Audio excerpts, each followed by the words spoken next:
Well, hello there, ladies and gentlemen, and welcome to week number 28 of the WiggyWam Get Your Property Questions Answered weekly webinar.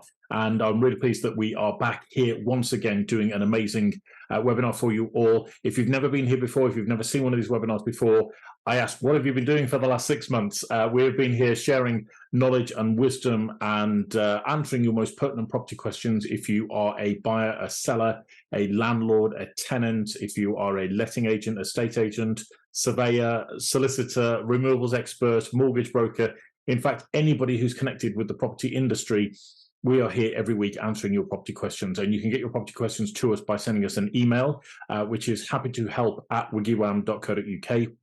That's happytohelp@wiggywam.co.uk. You can also go to our website, which is wiggywam.co.uk, and find us through the messaging system there within WiggyWam that you can message your questions directly to us there. Or you can go to Twitter and find us with our Twitter handle, which is @WiggyWam_UK. That's @WiggyWam_UK. You get your questions to us, and we'll take them each week, and we'll answer them for you. It's as simple as that. Does exactly what it says on the tin, as the old advert used to say.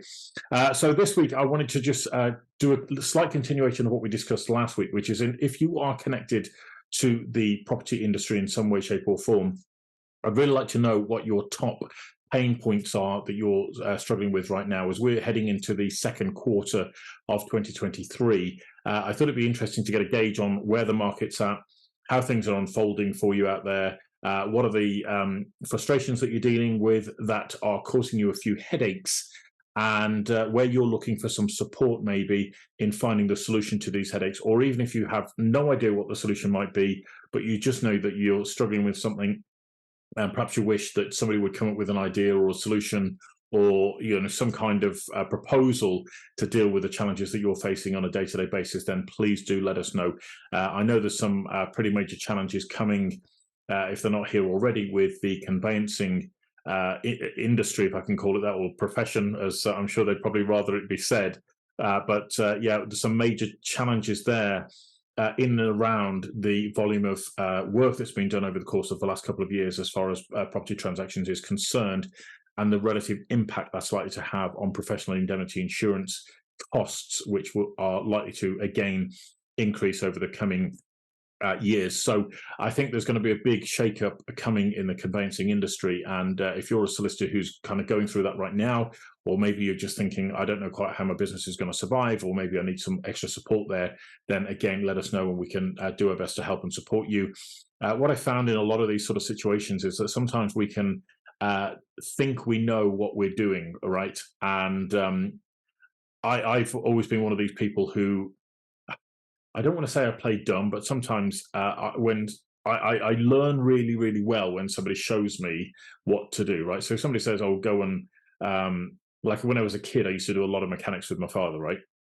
And I'm talking before the age of about 10, he would have me working on cars and that sort of thing. And I found it quite an interesting experience because at that age, you literally know nothing, okay? And everything, if you're trying to get, if you've ever done work on cars and you're trying to undo rusted bolts and nuts and all that sort of thing, and you know how hard it can be to try and get a nut to crack. And I remember, my father would teach me about spanners, and then you'd learn about sockets, okay? And then you'd learn about the length of the bar that you use to kind of break a nut, as it were. And all these sorts of things you start learning, you think, oh, that's a bit easier if I do that. Oh, that's a bit easier if I do that. And then, for the ones that you're really struggling with, then you put some kind of, WD-40 or I forget the technical name now, but some of the like rust repellent sprays and that sort of thing on these nuts and bolts, which will help you to then, break them and get them off the vehicle. Or sometimes it used to be a very long scaffold pole attached to the wrench, okay, which would effectively give you more leverage in order to overcome the rust and the friction on the nut and bolt. And that might seem like a strange analogy, a really strange analogy to use within the property industry. But the point is, sometimes you can be stuck in a situation and you're wondering about, how do I resolve this issue? Or, this is just driving me mad. It's keeping me awake at night. It's affecting my health, or it's having an impact on my business. and I have no clue how to solve it. Sometimes somebody looking from outside the industry can have a really interesting and insightful epiphany, or if you for want of a better word, or can come up with a solution that you may not have actually been aware of, and if just applied in a slightly different way, could actually give you the answers that you're looking for. So hit me up with any kind of issues, problems, concerns, obstacles that are in the way of you doing the best job that you can for your clients, and also running your business in a way that is, shall we say, less stressful and more enjoyable and less frustrating. So I'll be really happy to help you with any of those. Again, send it through on an email, happy-to-help@wiggywam.co.uk. And if you just put the title of pain points on your email, then I can look forward to addressing each one of those that comes through. And maybe we'll get on the phone and have a chat, and I can give you a bit of extra guidance on that as well. Because one of the things, again, I find in the industry is that for a lot of property professionals, and I'm going to include estate agents in this, as much as they will push back against me, is that a lot of them aren't all that great at marketing. Okay, and that can be a difficult pill to swallow, shall we say, when you are in the business of marketing properties for your clients. But then what I've noticed is that a lot of agents aren't necessarily so great at marketing their business from a point of view of explaining how they differ from their competition in order to lead them to an opportunity where they can ask for a greater fee than their competition will be asking for in order to secure the business. Okay. And I think that's a really interesting way of separating the wheat from the chaff, as it were, as far as estate agents are concerned, and them ultimately doing the best job they can for their clients based on the resources they're going to get paid for doing that job. Okay.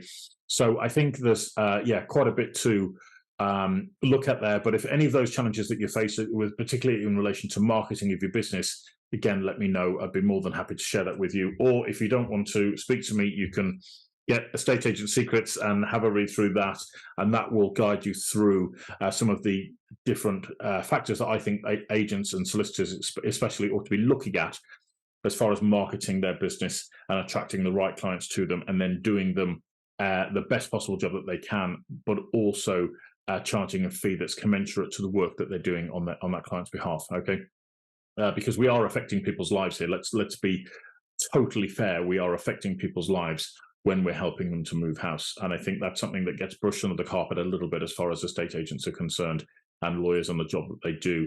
And ultimately, you're going to affect the amount of money they walk away with, where they end up living ultimately, whether or not they do sell their house, and whether it's an enjoyable experience or really frustrating, and everything else in between as well, right? So we're here to help and support you guys, as always. So let us know whatever we can do to support you. And again, if you've got any ideas or questions or suggestions for future episodes of our podcast, we'd love to hear from you. And again, if you'd like to be interviewed on one of our Expert Corners webinars, we'd love to do that with you from a point of view that will give you an amazing resource that you can use as part of your marketing, which nobody else has got. And you can use that again with, promoting your business to other people and showing that you are the expert in property in your local area. So without further ado, let's move on and let's get into this week's questions. So question number one comes in here from Sally. Hi there, Sally. Thank you for being part of the amazing WiggyWam community and for sending your question in here to us. So Sally asks, why don't more agents collaborate? We're sick and tired of dealing with agents who don't effectively track sales progress or provide updates to people in the chain. This causes all sorts of anxiety and frustration in the process, which we end up shouldering. In one recent transaction, I was actually chasing solicitors further up the chain that had nothing to do with our sale, but we wanted to keep the chain together for our clients. It's really infuriating. We're trying to do the best job we can, but sometimes it feels like we're a lone voice of professionalism in an industry full of those who will cut corners to make a quick buck. Well, thank you for that question there, Sally. I understand completely where you're coming from. This was probably the sales chasing element of estate agency was probably the bit that I liked least about the job. And particularly for the reasons that you outline. I love the bit about going out and talking to vendors or sellers, patting the dog, drinking tea, looking around the lovely property, having that conversation and that sort of sales argument, if you like, to lead them towards instructing us to sell. I love listing the property. I love doing the viewings and all that sort of thing. But the sales chasing was, so frustrating. And I understand your frustration completely. The disconnect I see here, Sally, in the industry, if I'm going to be completely honest with you, is that I don't think the real disconnect with agents especially is that they think that once that sold subject to contract board goes up, that's their job done. And this is something that I've seen over the last 25 years in the industry, how things have changed, is that it was always drilled into me that the property is never sold until you've got to that exchange of contracts. Okay, that's when you could pretty much breathe a sigh of relief that the deal is done. You're in the industry, you don't need me to tell you that, but until you get to that exchange of contracts, there is at least a 1 in 3 chance that that deal will fall through, depending upon where you are in the country, right? So the disconnect that I've seen for a lot of agents is twofold, really. The first is actually the professional role that an estate agent has in selling a property, which has been replaced with put the property online on a portal, for example, and that's our advertising done. And the second is, once that sold subject contract board has gone up, then our job is done, and we can go on to find the next property and find the next buyer, etc., etc. And the real disconnect on that second part is that your pipeline fee is totally at risk until such time as that deal is closed, right? So I get completely where you're coming from an estate agent's point of view. I'm coming at it from a running an estate agency point of view, as in running the business and keeping a close eye on your pipeline and getting that cash in the bank as quickly as possible. But let's not forget the most important part, which is the human element of what you're actually doing here, which is helping people move house, right? And where clients have got a buyer and they've then found the property that they want to move to, there's a lot of emotional turmoil going on for them, right? They know that they want to move. They know that they want to move into this property, get their kids into the school in that area, or enjoy making new friends in one particular area, or get closer to a loved one because their health is suffering and all the rest of it. So you have all of these different things that are going on in people's minds that a lot of people and a lot of agents, because they're immersed in the industry, they kind of forget about, or they become immune to it. So the fact that the client rings up and they're frustrated and they're shouting and screaming down the phone, why haven't we exchanged contracts? What's going on? I need an update, etc., etc. Most agents over time, unfortunately, become immune to that. And as a consequence, unfortunately, it doesn't really help the client that they're ultimately trying to sell the property for, right? So I think it's an interesting point that you raised, Sally, about collaboration, and I see it not just with agents in a chain, but I also see it with agents doing joint ventures, if you like, for selling a property, i.e. Joint agencies or multi-agency listings of selling properties, or agents working where they might have, for example, let's say you're a London agent. I mean, this is always something that's baffled me about why agents don't do this.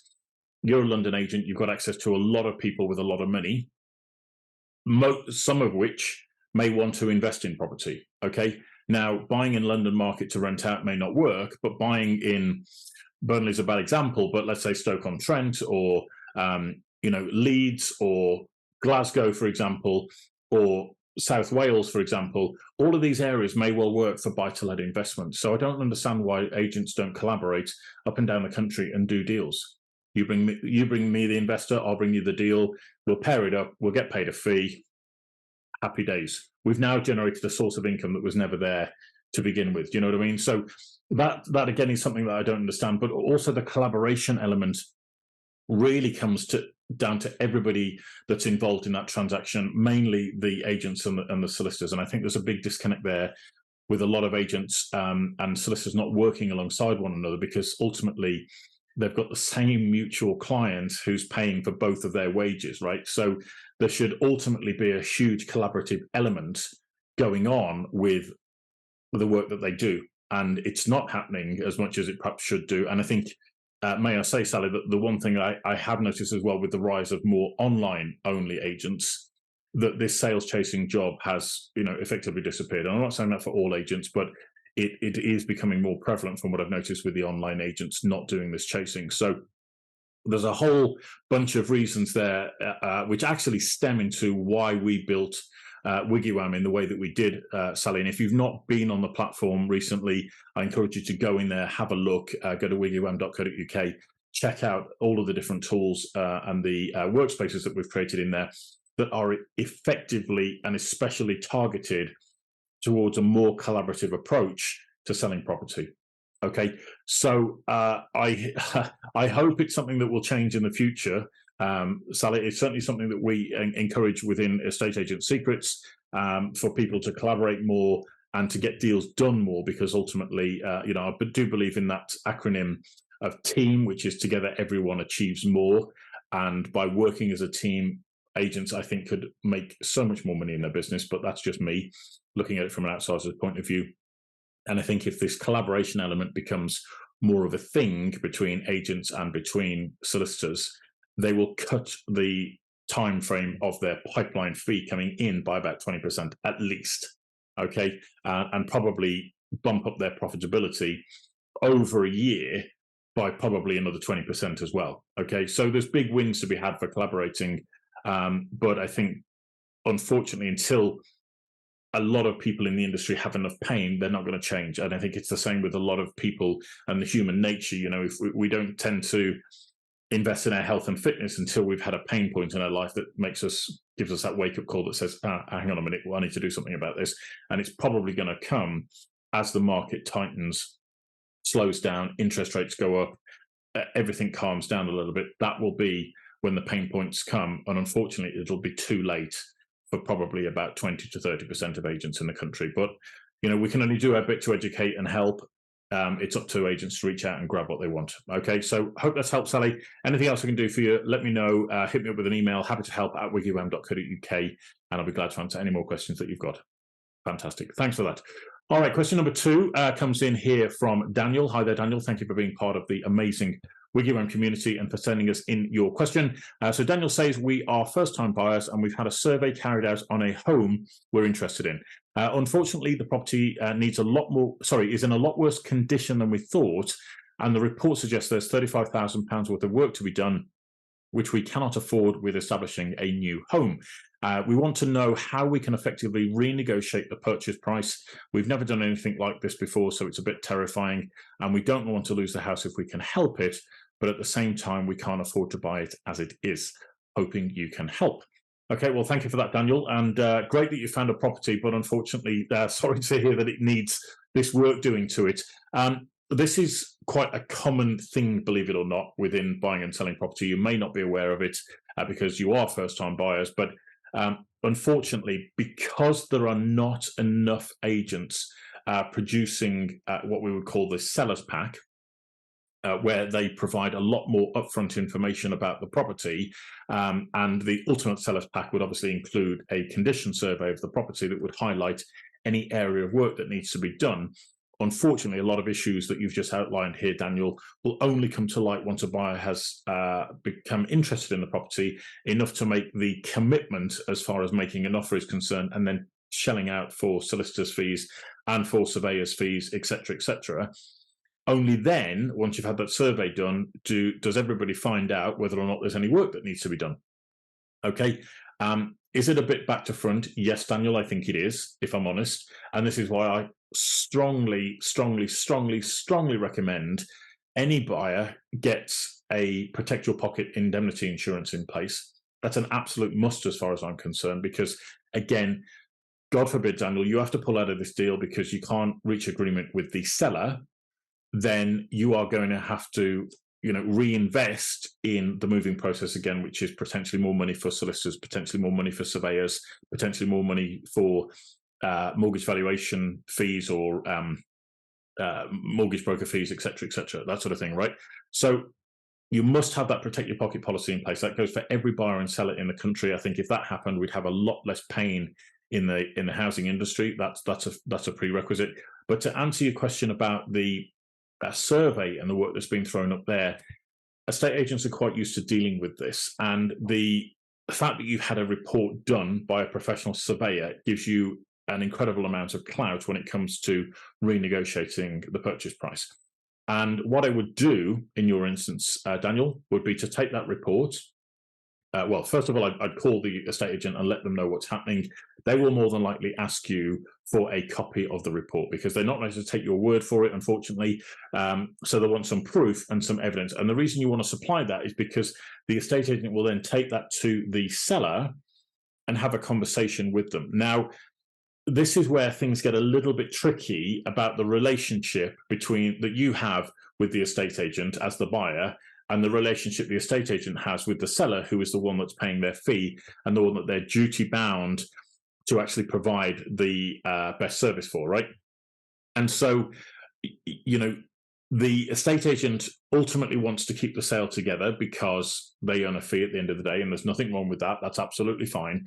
But the issue is, how stubborn is the seller?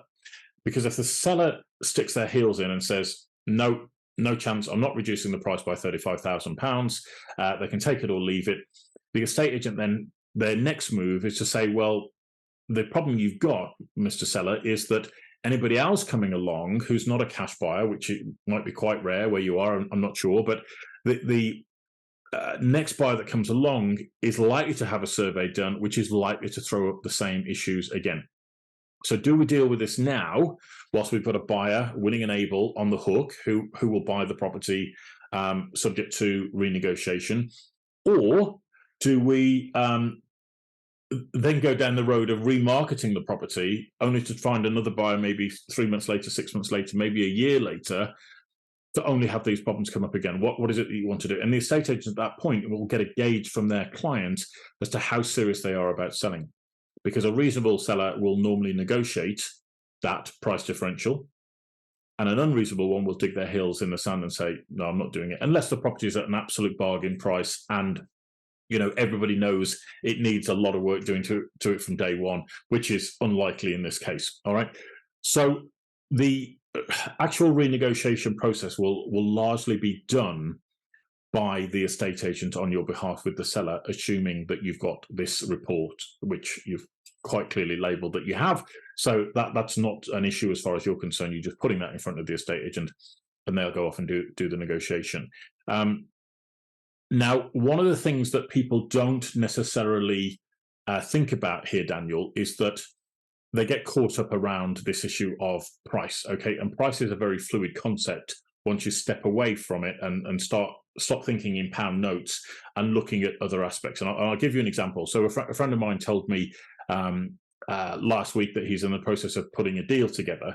And I can't tell you much about the deal because it's still ongoing and, all of that sort of stuff. But as part of the deal, they're trying to bridge a gap in terms of price and in terms of fees paid and all the rest of it. It's a little bit complicated, but the ultimate upshot is the guy who was selling the building also has a very nice car. Okay, and my friend spotted the car. He quite likes the car that this guy's driving and said, what about that? Okay, is that for sale? And the seller responded, everything's for sale at a price. And he's like, okay, fine. So can we do something on that as part of the deal structure?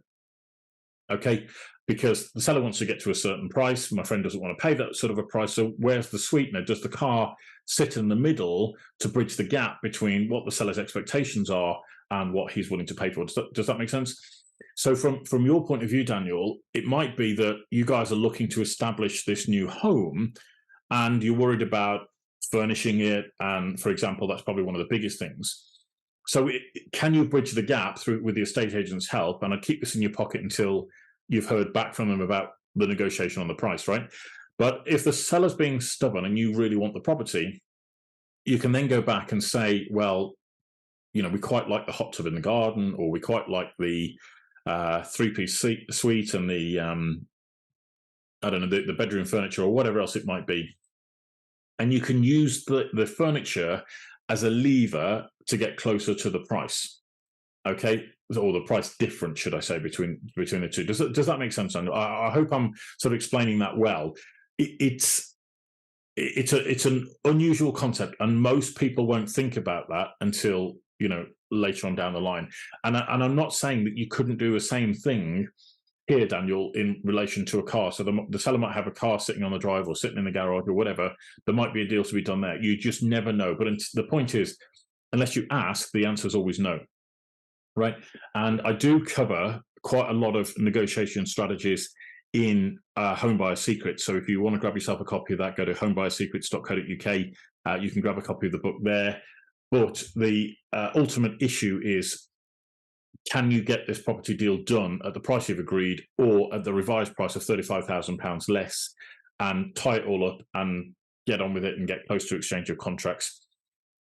Or the last thing you should think about here, Daniel, is whether or not all of that work that's been highlighted needs to be done all at once. And this is something that you might get a bit of feedback from the estate agent, or you can call the surveyor to ask them this question and say, you've highlighted £35,000 worth of work. Do I need to do it all on day one? Is it having an impact on the amount of mortgage that you're going to get on the property? Or actually, will there be a situation where they say, well, it only needs £5,000 doing now, £10,000 in 2 years, and the balance over 5 years? Okay, that could be quite common if it's routine maintenance issues that are being picked up on. Then it could be that you can extend the work over a longer period of time, and you'll be satisfied as far as that's concerned. So, hope that gives you some kind of a steer, Daniel. I really hope it all works out for you, because this can be quite an exciting time, obviously, buying your first property. And I don't want you to go through all the stress and the anxiety of, is it going to happen? Is it not going to happen? Am I going to lose my money that I've already invested in all of these different fees? So best of luck with it all, Daniel. Let me know if there's anything else I can do to help. Shoot me an email, happy to help at WiggyWam.co.uk, if I can do anything else to help and support you on your journey. All right, but best of luck. Fantastic. Moving on, question number 3 comes in here from Margaret. Hi there, Margaret. Thank you for being part of the amazing WiggyWam community and for sending us in your question. So Margaret says, we haven't moved home in a long time, but we're thinking about the future and downsizing to a bungalow maybe in a couple of years. One recently came up for sale, but we're not on the market yet, so we have been put off viewing by the agent who is selling it. If we were to take the plunge to sell, where can we go to get some more information on the process? And should we sell with the agent who is selling this bungalow, because hopefully it will make our lives easier? Well, that's a great question there, Margaret, and great that you're thinking about the future with regards to your home move, because the ultimate point is that gives you a lot of time to think about how to plan it and structure it properly. Okay, so you can get things like your seller's pack in place right up front, so that you're being fully transparent with your buyer when they come to eventually look at the property and with a view to buying it. But also you're taking the pressure off yourself, where so many people did I experience when I was an estate agent, that there was this mad rush to find a property, or they put their property up for sale because they knew they needed to sell because it was too small, or they had to downsize because it was getting too unmanageable.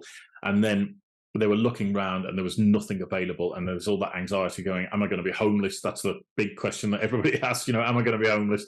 You're not, but of course it's a challenge when you're trying to find the right property in the right location, particularly if it's a small area and it's a bungalow, because unfortunately they're not building as many bungalows as they should be, in my opinion, but there we are.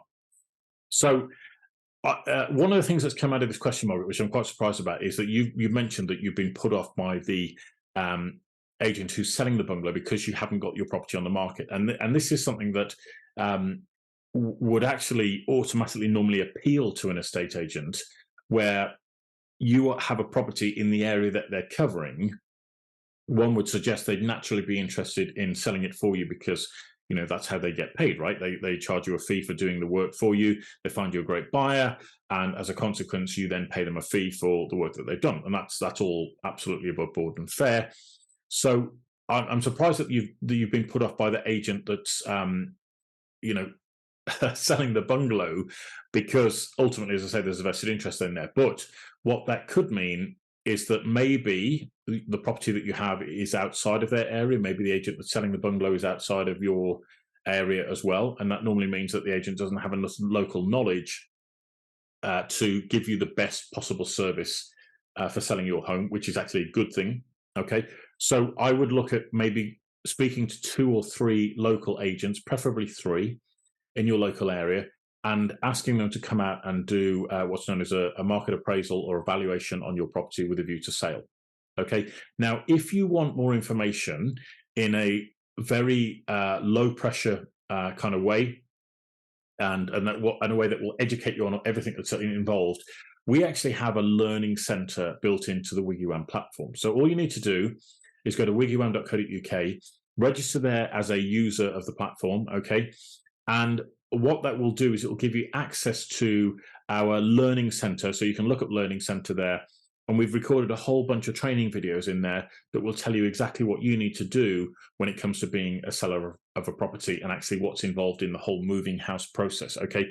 Now, I think there's like 5, 6, 7 hours worth of content on there, which is quite a lot. So I don't expect you to sit there and watch it all in one day. But the point of me telling you that is that when you haven't moved for a long period of time, or if you've never done it before, then actually having someone sit down and spend the time with you to walk you through each of these steps is actually really beneficial, because the issue for most estate agents is they just don't have time, unfortunately, to spend that with you, to walk you through everything. You can also grab yourself a copy of Home Buyers Secrets, okay? I know it says home buyers and you will be a seller. It does say it works for sellers too, all right? But the point being, in that book, you're going to get a really good understanding of what's involved in the home buying and selling process. So when you're coming to buy this bungalow, what do you need to do to prepare yourself and get yourself into this bungalow, hopefully as soon as possible, or find another one that may or may not be for sale. We cover a lot of that. We're finding stuff which is off market, okay, or actually putting yourself in a position where you get a better price for the property that you're selling. It all depends upon your personal financial situation, right? But I think there's a huge element of work that can be done by you in terms of watching the training videos or reading the book, or maybe both, that will really open your mind as to the possibilities of making this house move effective, okay? And I'm really excited for you, because I think that the knowledge and information that you'll gain, and without blowing our own trumpet, but it will be far better than what you'll expect from most of your local property people. And that's just because, I've had a lot of experience in a lot of different professions within the property industry over a long period of time. So I share that with you willingly. And as I say, you can access those training videos for free. The book isn't going to cost you a lot of money, but we'll happily ship one of those to you ASAP should you want it. Okay. I just want to double check that I'm answering all of this question. In terms of the slight difficulty you're going to have in terms of the buying process of the bungalow, by all means, I would go and have a look at it, okay? The reason you want to go and have a look at it is because the biggest thing I saw for buyers of bungalows, particularly those that were downsizing, Margaret, was that there was a real shock when it came to looking at the size of the property they were thinking about moving into. So there was this kind of logical decision of, yeah, we need a house to move into. We need a bungalow to move into. We need smaller space. We need smaller gardens, less maintenance, preferably something that's a bit more modern so it's easy to maintain. So that was the logical side, right? And then the emotional side was, you open the door, they walk in and they go, oh, this is a bit small. And I'm like, well, yes, it is compared to your 5-bedroom detached house, but that's what you want, right? You want this smaller accommodation. And sometimes the sort of initial culture shock, for want of a better expression, when you walk into that property will be like, okay, how do I feel about living in this environment for probably the next 20, 30, 40 years? I mean, I don't know how old you are, Margaret. I wouldn't ask, because it's rude to ask a lady how old you are. But the point being, for most people, when they move into a bungalow, they are usually there for the longest period of any house move. Okay. And so it's, making that plunge, you're probably going to feel uncomfortable for the first 2 or 3 months. But after that, you'll feel right as rain and you'll be like, okay, this is our new home. But go and have a look at it first of all, see if you can get over that initial culture shock, and then do what you can to get your property on the market and market it as soon as possible. Now, if you've got a bit of time, if this bungalow isn't for you, but it will give you enough time to start putting the feelers out there, getting the agents round, getting your market appraisal reports back from the agents, reviewing who's going to do you a good job, reading the book that I mentioned, Home Buyers Secrets, homebuyerssecrets.co.uk, also the learning centre at wiggywam.co.uk. And once you consume that information, you'll be far more knowledgeable. And what I find is that educated buyers are far less likely to make mistakes than people who are just leaving it all to chance and just not really having a steer in the destiny of their property sale and the property that they're actually going to buy. Okay, so hope that helps you, Margaret.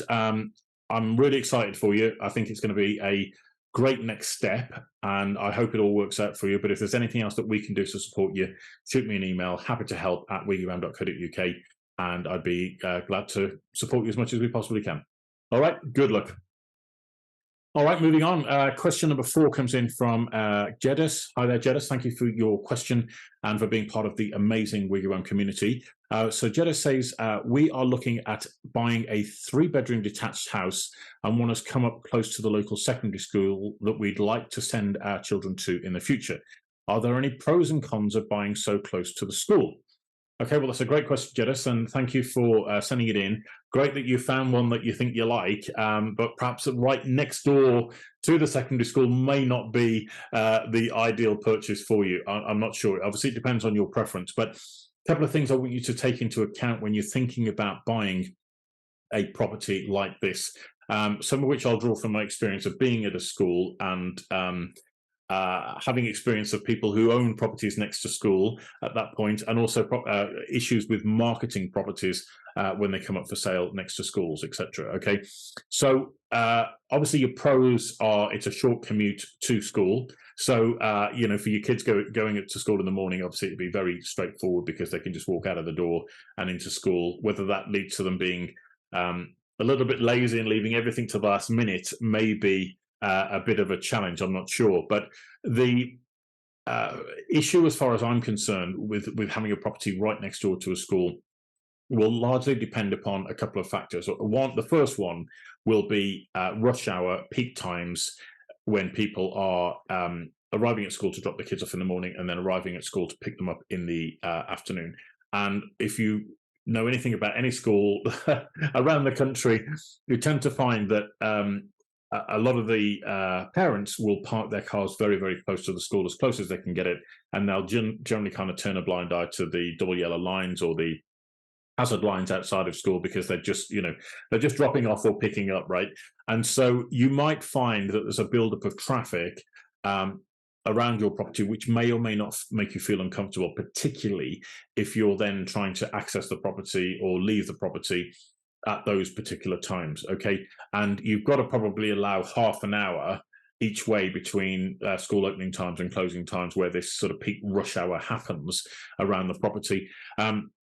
Second issue, of course, will be noise, depending upon the size of the school and when they have various different breaks. So you may end up, you'll find, you know, 2, 3, maybe more times a day, maybe 4 or 5 times a day.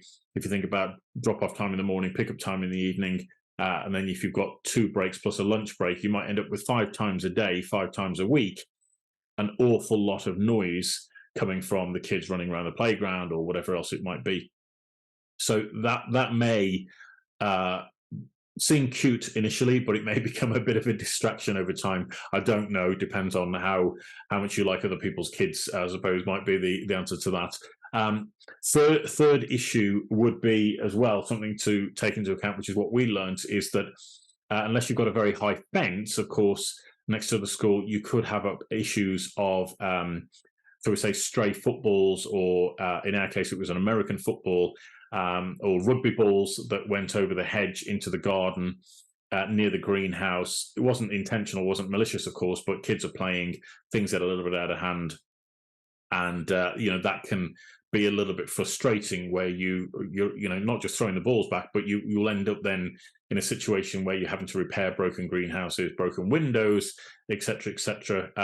That might wear a bit thin after a while. I'm not sure.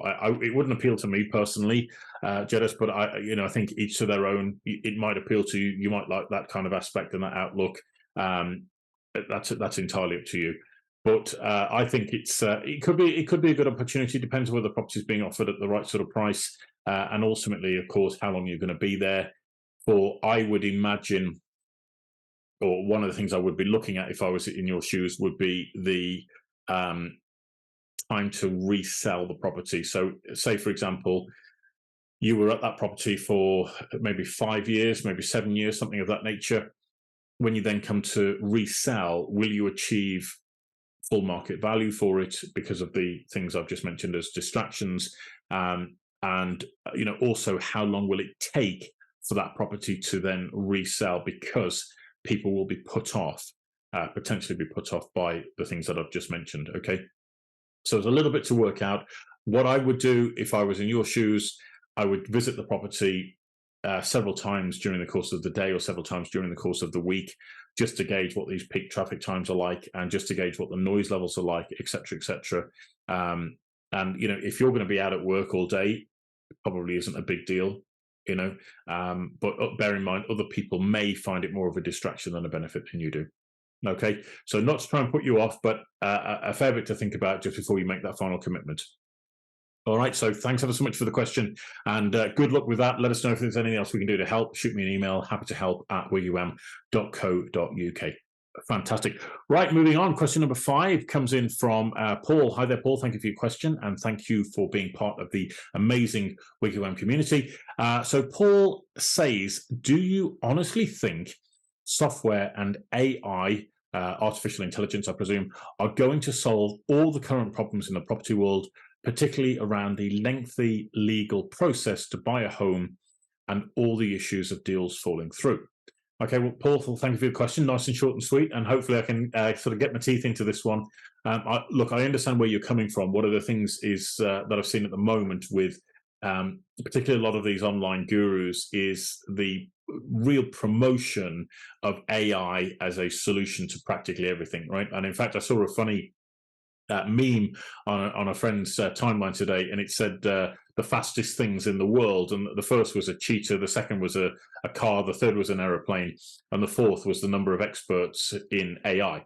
Right now, obviously, anybody who's played with AI will understand the power and the potential of what it actually can produce. It's a really incredible tool, and in fact, a friend of mine and I were talking about this last week, and we said, one of the things that we find it really useful for is content creation, because the blank page when you're staring there trying to create content is the devil, really, because it's really hard to map your thoughts out on paper, and then you do the first draft and it's really not that good, and then you do the second draft and the third. So people look at these blogs on our website at wiggywam.co.uk, and they look at them and think, well, these blogs, they take 5, 10, 15 minutes to read, but it could take you 3 hours to put it together, But anyway, that aside, the AI will produce a pretty good first draft. But what I've noticed with a lot of AI is it's very logical. It doesn't provide the connection as far as being a human being is concerned, and it misses these sort of emotive languages that sometimes humans will use in terms of expressing their feelings and emotions. Okay, so to answer your question, diving in to the issues around the current lengthy transaction process of buying and selling a property, there are major issues there that need to be solved by the people that are doing the transaction, which is primarily the estate agent and the solicitor, right? And I think estate agents have been good as far as embracing a number of technologies that have helped them to market a property effectively, i.e. portals. They've embraced CRM technology to allow them to track applicants' details and to market to a wider audience, et cetera, et cetera. The issue I think that's coming through at the moment from what I'm seeing with a lot of estate agents is the number of technological solutions that are coming forward, shall we say, are a replication of the old, shall we say, paper-based way of doing things. And that causes an issue, because if you're going to create software, for example, surely the whole idea of creating that is to build in efficiency into the process, right? So you built this bit of software, it doesn't just replicate the old system with all of the problems that are inherent in the existing process. You actually create a system that wipes out those problems altogether, which is what we've done with WiggyWam and the, shall we say, the secret keys to the entire WiggyWam way that an estate agent and solicitor can plug into to fast track deals, right? And the issue is it sometimes requires a different way of thinking. So if you've designed a piece of software which is a better way of doing things, sometimes that requires retraining the audience that you're marketing to, i.e. estate agents or solicitors. And sometimes, what I've realized with humans is that we're very good at learning how to do something and then being okay with replicating that task many, many times. And as long as it doesn't vary too much from the original, we're okay with that. The moment somebody throws a spanner in the works and says, actually, you're going to do this very differently now, you're actually going to have to relearn the entire process about how to do things, and you're going to apply it in a different way, that tends to be quite off-putting and quite confronting, okay? And it actually isn't all that different. It's just putting the component parts in a slightly different order, but the result is profound, okay? And that's where you start to look at the smart agents who are embracing that and going, yeah, actually, this WiggyWam thing is a really good thing because it allows me to fast track my transactions through to completion, through collaboration, through working side by side with estate agents and solicitors. Can we actually see greater transparency in the transaction, greater transparency in the deal? We can use the workspaces that are built in there to actually understand where the deal is, what's being done, which is really important to keep your buyers and sellers' minds at rest, right? And also what's left to do. And that, again, is really important to put your buyers' minds at rest and your sellers' minds at rest, but also the educational videos so that the client automatically understands what is next in the process, what is required from them, and so that you guys don't have to spend hours on the phone educating your clients as to what's required. You just refer them to the videos and you refer them to the workspaces. Well, you invite them to the workspaces, should I say, and that will educate them and coach them, if you like, through the deal. Now, that to me is a pretty profound way of doing things. We're not going to replace the human element of being an estate agent or being a solicitor. And I think there's definitely some solicitors out there that I'm seeing right now that have got a reasonable following that are preaching AI as kind of like the holy grail. And they hope that they invent that solution, the AI conveyancing solution, if you like, because ultimately they can see that as a big grab for winning a lot of business. And I think it might have a place for doing the mundane day-to-day tasks on a file, but I don't think it's ever going to replace, and it shouldn't, in my humble opinion, it should not replace an experienced professional conveyancing solicitor. Okay, absolutely not. But what needs to happen is that efficiency between estate agents and solicitors needs to become much greater, and it needs to happen from a point of view of solicitors embrace that bit of technology and a slightly different way of working, but that will give them multiplied more results in terms of earning more money at the end of the day. Because why are we in business? Well, it's ultimately to earn a living, right? So I think software and AI have a place in our lives. There's no two ways about it. 20 years ago, I don't think we'd even heard of an iPhone, right? In fact, I actually met up with a friend of mine yesterday from school. We haven't seen each other in like 26 years, right? So we were just reminiscing about how much the world has changed over the course of that 26 years, and how we didn't even have mobile phones at that point in our lives. So technology's come along, and most of us are reasonably familiar with using a computer now or using a smartphone of some description. Software and technology isn't going to go away, but it's how it's used to become more efficient, more profitable, and how it's going to help our business in the best possible way that ultimately assists our clients. And that's what we're trying to do through WiggyWam, is ultimately help estate agents and lawyers deliver excellence to the buyer and seller, who are the one paying everybody's wages in this entire process, right?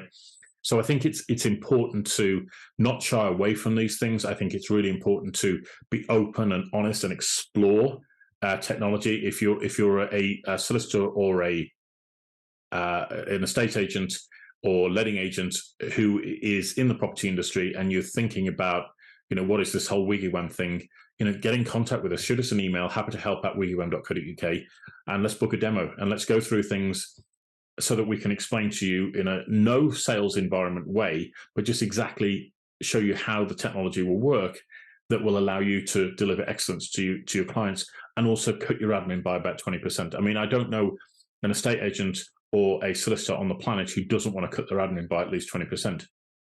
Okay, it's like the holy grail. Imagine having another 2 hours a day to do work because you're not having to spend endless hours on the phone dealing with this sort of stuff. I mean, imagine what you could do with another 2 hours a day in your workday to go out there and actually start prospecting for more business, or actually taking some time out, or actually having a little bit more time to focus on the job in hand, rather than having all these constant pressures, thinking, God, if I don't do this, so and so is going to sack me, or we're going to lose out on this opportunity.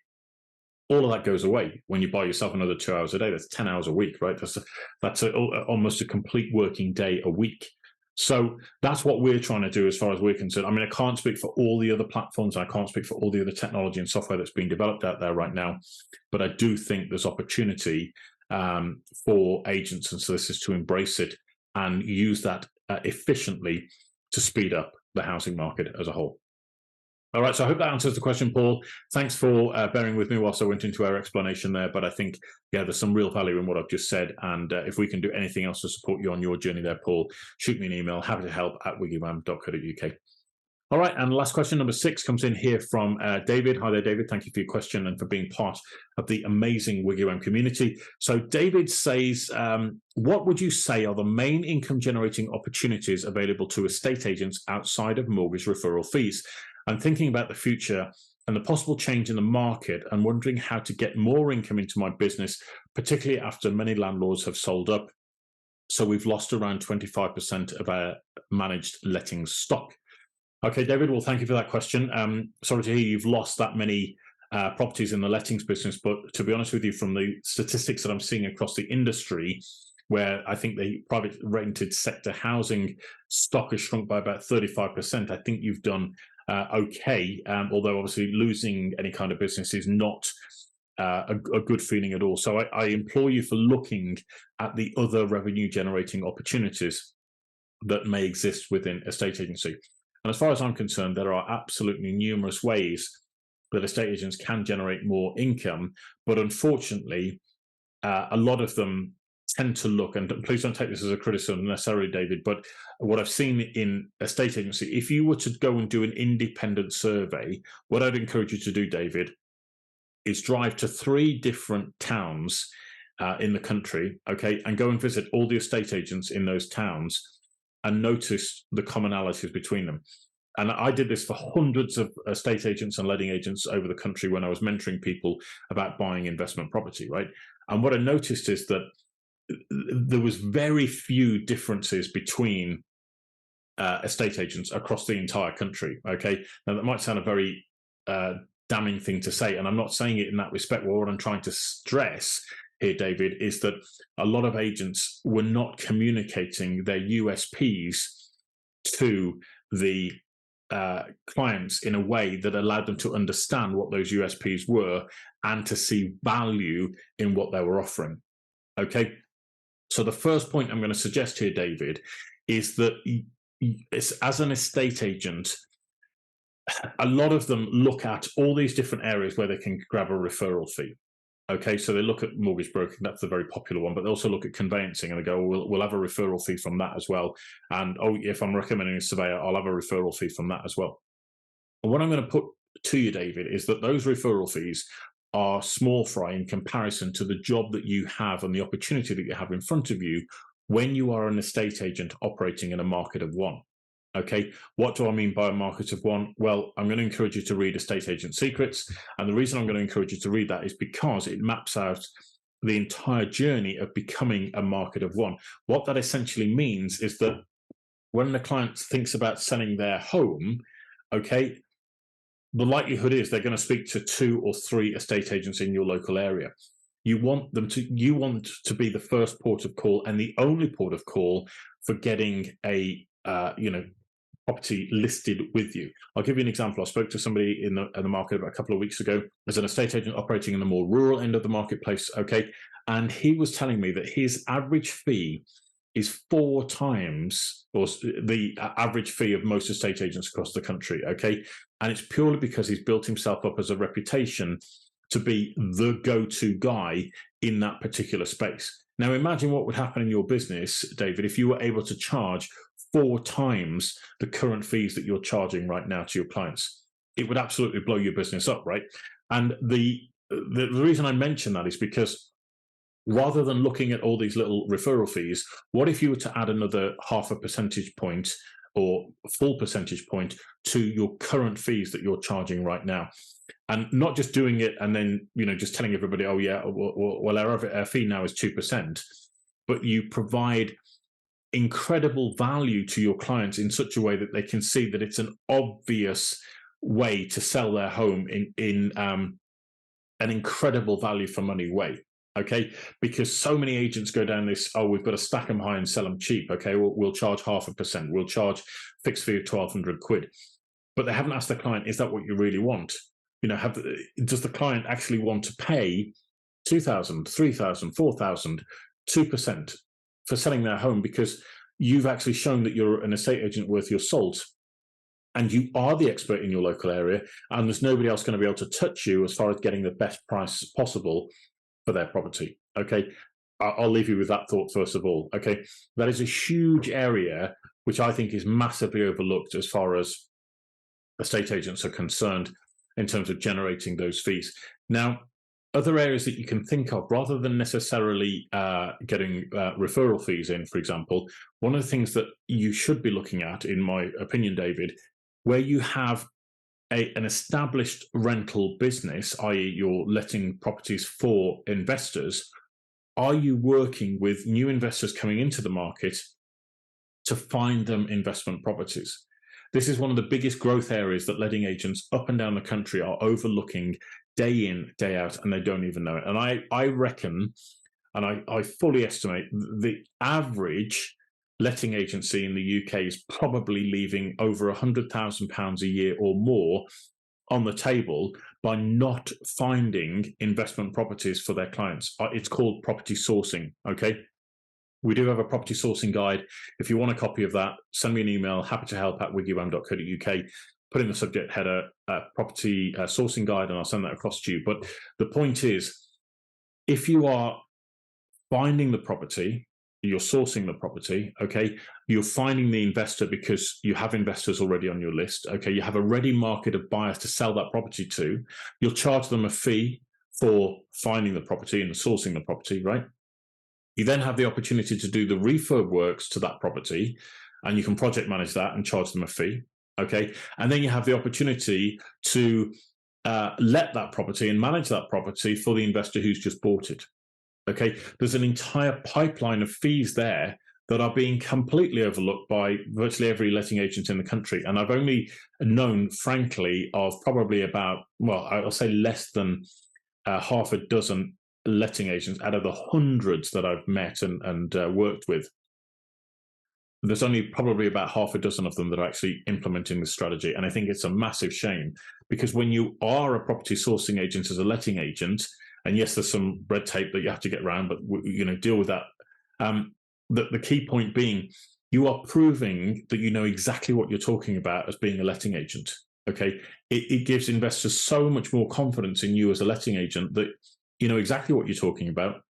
You know exactly, the type of deals that they're looking for, and you're almost sourcing to order. And when you can set that up from a situation where you've got the investor, you found the property for them, you've done the refurb, you've let it out for them, that goes into your rental stock. It's never going anywhere else. That landlord is never going to take that property to anybody else, because they want more deals, ideally, okay? And if you're finding them great deals, you're going to get rewarded as a result, okay? So I think that's a massive opportunity that you need to plug yourself into, David. If you want some training and support around that, I'm happy to guide you on it. It's not a problem at all. I wish more letting agents were doing it. As I say, I think they're shooting themselves in the foot by not doing it. It's that simple. And I think those would be the key target areas that I would be looking at if I was in your business. I would definitely be doing both of those in order to, drive more revenue to my bottom line. And ultimately, it depends where in the country you are, how effectively you can make this work. But there are always joint ventures with other agents across the country who may be able to find or introduce you to investors, and you bring properties, or vice versa. Okay, so keep an open mind about this, David. If you want a conversation about it, shoot me an email, happytohelp@wiggywam.co.uk, and I'll sit down with you and we'll go through it all for about an hour. And once you've finished, you'll be so clued up in it, you'll be like, why didn't I think of this before? And then you'll be so glad that you sent me a question through the WiggyWam website, and we've got this conversation rolling, okay? So Go forth with that, David. Make it happen. Start to build that up in your business, and I guarantee you won't look back. Okay, it'll be amazing. So there we are, ladies and gentlemen. That brings us towards the end of today's webinar. Thank you so much indeed for joining me as always. If you want to send us in a question for a future webinar, please do so via email. Email address is happytohelp@wiggywam.co.uk. That's happytohelp@wiggywam.co.uk. You can also go to our website, which is www.wiggywam.co.uk. That's wiggywam.co.uk. You can access a whole suite of resources there. We've got blogs, we've got forums, we've got broadcasts, videos, training videos, all sorts of things within the website there. Feel free to indulge. You can also find us on Twitter. Our Twitter handle is @WiggyWam_UK. That's @WiggyWam_UK. You can shoot us your questions via Twitter. Also, we'll be here the same time, same place next week, doing week number 29 of our WiggyWam Get Your Property Questions Answered webinar. It's a super privilege to be able to offer this to you and help and support you in your property journey. If there's anything else that we can do, please do let me know. But for now, I'll say goodbye and good luck and God bless. Thanks ever so much indeed, guys. You take care. Bye-bye.